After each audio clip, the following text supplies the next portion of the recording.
என்னோட drawing style என்ன, எதுக்கு இதை ட்ரா பண்ணுறோம், ஏன் இதை ட்ரா பண்ணுறோம். எப்போ நான் ட்ரா பண்ண உட்காந்தாலுமே எனக்கு மைண்டில் ஓடுற ஒரே விஷயம் இது மட்டும்தான். நான் ட்ரா பண்ணுறதை விட்டுட்டு ஏன் இதெல்லாம் தோணுது, ஏன் நம்ம என்ன தப்பு பண்ணுறோம், நம்ம தான் வரைகிறோமே அப்படின்னு சொல்லி இதுக்கு ஆன்சரை தேட ஆரம்பித்தேன். அந்த ப்ராசஸில் கண்டுபிடிச்ச ஒரு சில ஆன்சர்ஸ் தான் வந்து இந்த வீடியோவில் நான் ஷேர் பண்ண போகிறேன்.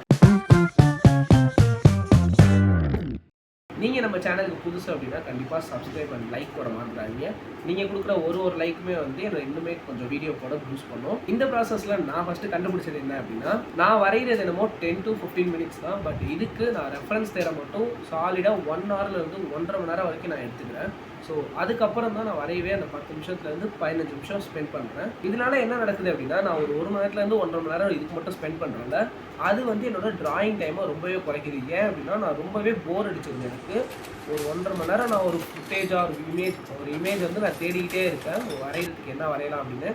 பட் இதை வந்து நான் ஒரு 15 மினிட்ஸ் ட்ரா பண்ண உட்காந்ததுக்கப்புறம் இவ்வளோ நேரம் நம்ம அதை என்ன பண்ணோம் அப்படிங்கிற மாதிரி என்னோடய மைண்ட் செட் மாறிடுது. இப்போ என்ன முடிவு பண்ணியிருக்கேன் அப்படின்னா, ஒரு மேக்ஸிமம் 15 மினிட்ஸ் மட்டும் நம்ம ரெஃபரன்ஸ்க்கு எடுத்துக்கலாம். ஸோ பேலன்ஸ் உள்ள டைமை வந்து ட்ரா பண்ணுறதுக்கு அட்லீஸ்ட் ஒரு 1/2 அன் ஹவராச்சும் ஸ்பெண்ட் பண்ணணும் அப்படிங்கிற மாதிரி எடுத்திருக்கேன்.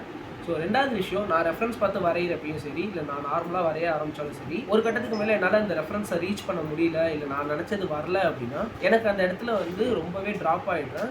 ஸோ இது போதும், நம்ம தான் வரைஞ்சிட்டோம்ல, இவ்வளோ வந்துருச்சு, இது எனக்கு வரல அப்படிங்கிற மாதிரி ஏதோ ட்ராப் பண்ணுற மாதிரி ஃபீல் பண்ணேன்.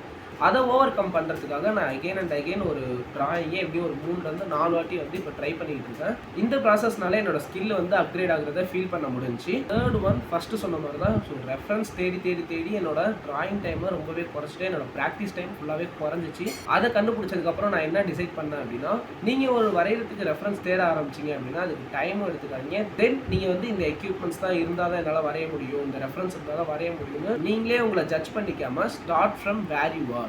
ஸோ நீங்கள் எங்கே இருக்கீங்க, என்ன எக்யூப்மெண்ட் இருக்குலாம் வேணாம், உங்களுக்கு ஜஸ்ட் ஏதாச்சும் ஒன்று பார்த்தா வரைய தோணுச்சு அப்படின்னா யோசிக்காமல் ஏதாச்சும் பென்சிலோ பேனாவோ ஏதோ ஒன்று எடுத்து அது ரஃப் ஸ்கெட்ச் பண்ணி பாருங்கள். அது வந்து உங்களோட ஸ்கில்லை நல்லாவே பூஸ்ட் பண்ணும். அண்ட் ஃபைனலி முக்கியமான விஷயம், நோ சீட்டிங். என்ன அப்படின்னா, இப்போ நான் வந்து சொல்லுவேன் ஒரு 15 மினிட்ஸ் பர் டேக்கு நீங்கள் வந்து ப்ராக்டிஸ் பண்ணுங்கள் அப்படின்னு சொல்லி. நான் எப்போதும் என்ன சீட் பண்ணிக்கிற ஒரு விஷயம் என்ன அப்படின்னா, இன்றைக்கி நான் 1/2 அன் ஹவர் வரைய எடுத்துக்கிட்டேன் அப்படின்னா நான் நாளைக்கு சொல்லுவேன், அதை நேற்று ஒரு 15 மினிட்ஸ், நேற்று 1/2 அன் ஹவர் இருக்குல்ல, அதில் ஒரு 15 மினிட்ஸ் வந்து இன்றைக்கி ஆட் ஆகிடும் அப்படின்னு சொல்லி நானே நான் ஏமாற்றிப்பேன். இதை மட்டும் பண்ணாதீங்க. ஸோ ட்ரா 15 மினிட்ஸுங்கிறது அட்லீஸ்ட் ஒரு 15 மினிட்ஸ் தான். டெய்லி நீங்கள் ப்ராக்டிஸ் பண்ணுறது தான் என்னோட வந்து கோல். நானே இனி சீட் பண்ணாமல் இருக்க ட்ரை பண்ணுறேன். நீங்கள் எப்படி அப்படிங்கிறத கமெண்ட்டில் சொல்லுங்கள். இதே மாதிரி உங்களுக்கு வீடியோ வேணும்னா ஃபஸ்ட்டு சொன்ன மாதிரி மறக்காமல் சப்ஸ்கிரைப், முக்கியமாக அந்த லைக் மட்டும் போட்டு போயிருங்க.